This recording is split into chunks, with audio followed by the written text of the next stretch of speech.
Who is the greatest quarterback in the history of the Detroit Lions? Some would say Matthew Stafford, and that is a perfectly reasonable stance to take. I'm going to make a case for another player today, and it's probably not the person you're thinking of immediately. See you after the jump.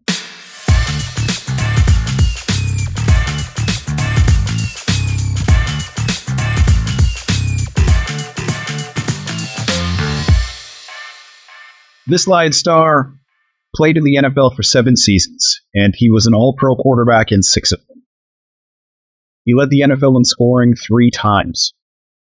He had a season where he was 17% higher than the league average in completion percentage, and he finished his career with an astronomical 11 touchdown passes.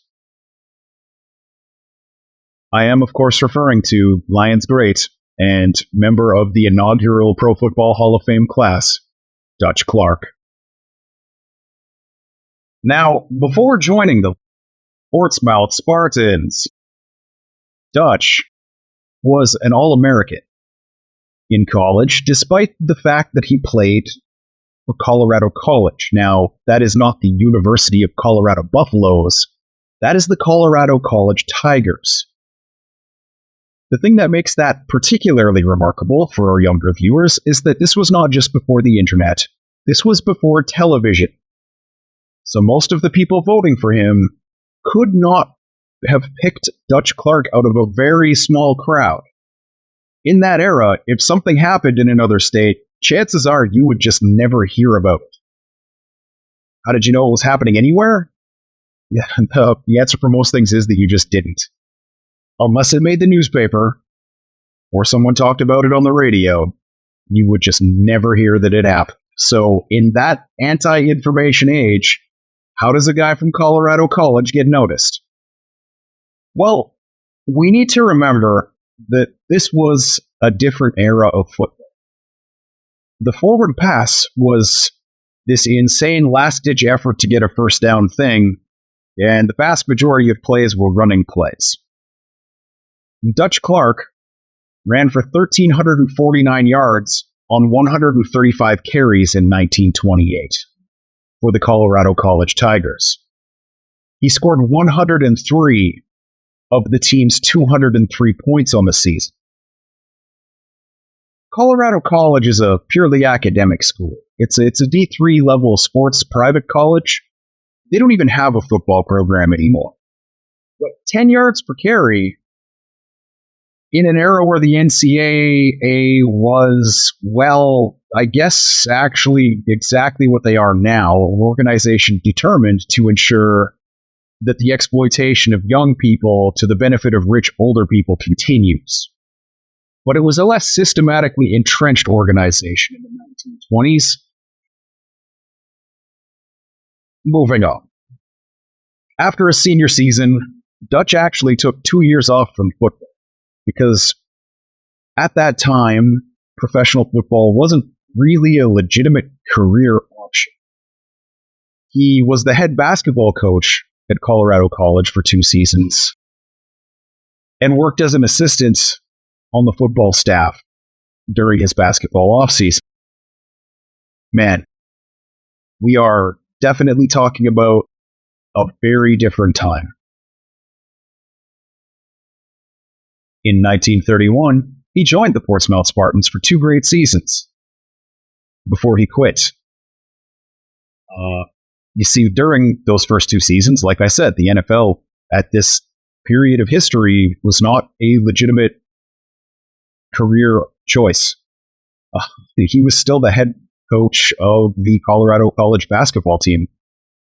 In 1931, he led the NFL in scoring, was the first team All-Pro quarterback, and all of that was despite leaving the team early because he had to go back to Colorado College to resume his coaching responsibilities, his real job.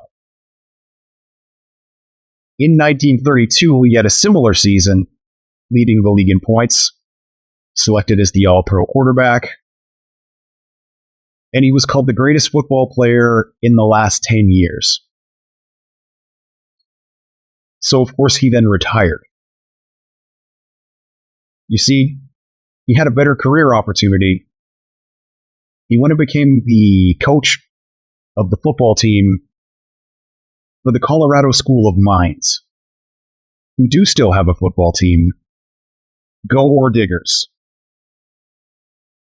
I guess he got homesick, or he just really liked the Ore Diggers' colors, which were silver and blue, as opposed to the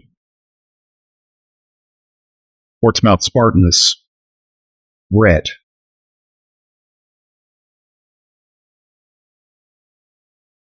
In 1932, Dutch Clark returned to professional football. The Lions had moved from Portsmouth to Detroit and changed their name, along with their team colors, to Clark's allegedly beloved silver and blue. He played for the Lions until 1938. In that initial 1932 season as a Lion, he led the team to a tie atop the NFL standings. It was decided by the league that this was unacceptable. None of the tiebreakers determined which team was the winner, so they were going to have to play a championship game, the first championship game in the history of the NFL. This game was the beginning of the Detroit Lions' fan obsession with believing that this team would just continuously get screwed by the refs. Because in this case, and it may be the only case in which this is actually true, they did. This is the beginning of that fairy tale, that the league has something out for the team. You see, fullback Ace Gutowski was in the process of returning a kickoff for a touchdown down the sideline when legendary cheating bastard piece of garbage George Halas tripped him from the sideline. Somehow the refs missed that call. The guy with the ball got tripped by a coach along the sideline. No call. Coach Potsy Clark, no relation to Dutch, said that he was only playing the rest of the game in protest. And with a level of class still typical of the Chicago Bears and their fans, George Halas gave Clark the finger and told him he could protest this. Right back at you, George. Bears fans have certainly become exactly like the heroes that they worship. The Lions didn't come out on top of that game due to actual documented cheating by the Chicago Bears, but the game led to numerous changes, including regulations in the sideline behavior of coaches, because the Bears cheated. But the most important of those changes was that the league was split into two divisions for the 1933 season, and the winner of each division would play at the end of the year to determine who was the league champion. We call that the Super Bowl now, after several merges and whatnots, the commercialization, and now it is also the World Championship of Commercials. Dutch Clark was the United Press best player in the NFL. That's an award I didn't know had ever existed. For the 1935 and 1936 seasons. He led the Lions to the 1935 championship, where the Lions defeated the New York Giants in a 26-7 rout. It was a cold, snowy day, and there was almost no crowd. Each player was paid $300 for that championship victory. No rings were given. At the time, like I said, professional football was an absolute afterthought. It was secondary to college football and baseball in terms of national interest. Completely different world from the one we live in now. In that 1936 season, Clark, Gutowski, and another man named Ernie Cadell formed the infamous infantry attack backfield that was kind of the best one of the 1930s, according to a lot of people.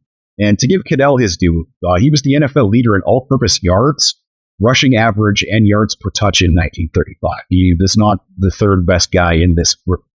He was third in the NFL also with 19 receptions for that powerful 1930s offense.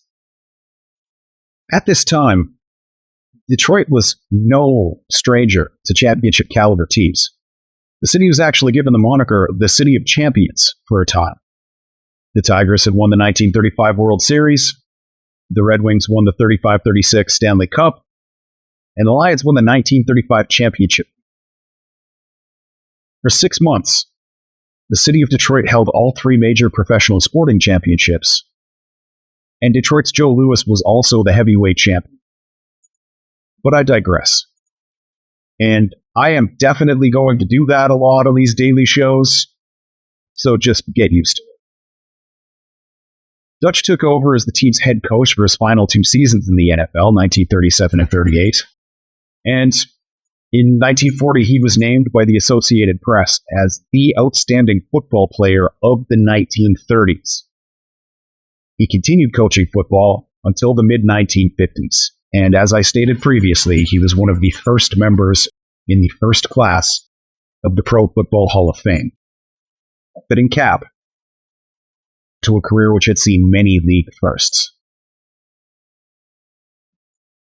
Now, why am I talking about this today when there are actual football things happening? In addition to the incredible amount of wind you can see happening behind me.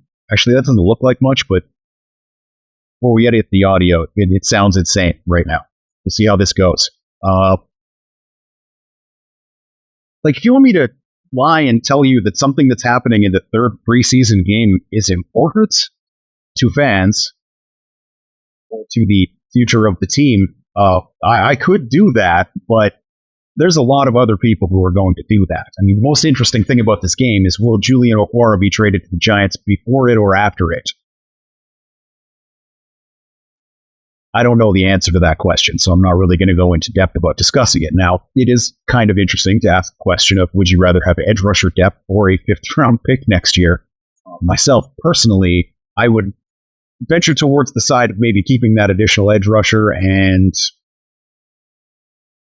having one less garbage receiver on the roster. You don't have to dress him every week, but if 2 guys go down with injuries, still being 4 deep with quality edge rushing is the sort of thing that gets you to Super Bowls. I don't know why Lions fans are allergic to team depth. They just seem to hate it. The second we have a backup offensive tackle that looks like he might actually be able to play football, we're talking about moving Sewell over to the left and trading Decker as a fan base. And that's lunacy. Pure, abject lunacy to want to get rid of a very good player who wants to be here at one of the NFL's most difficult positions to find replacements.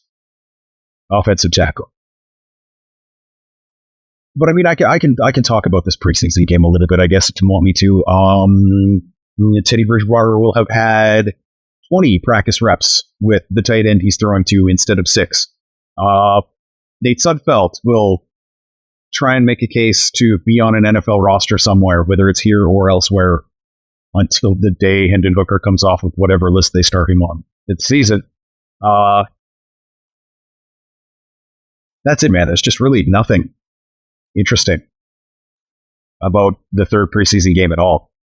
Maybe this is the one where the Lions play the starters, but most teams are not doing that. There will be almost nothing actually worth talking about.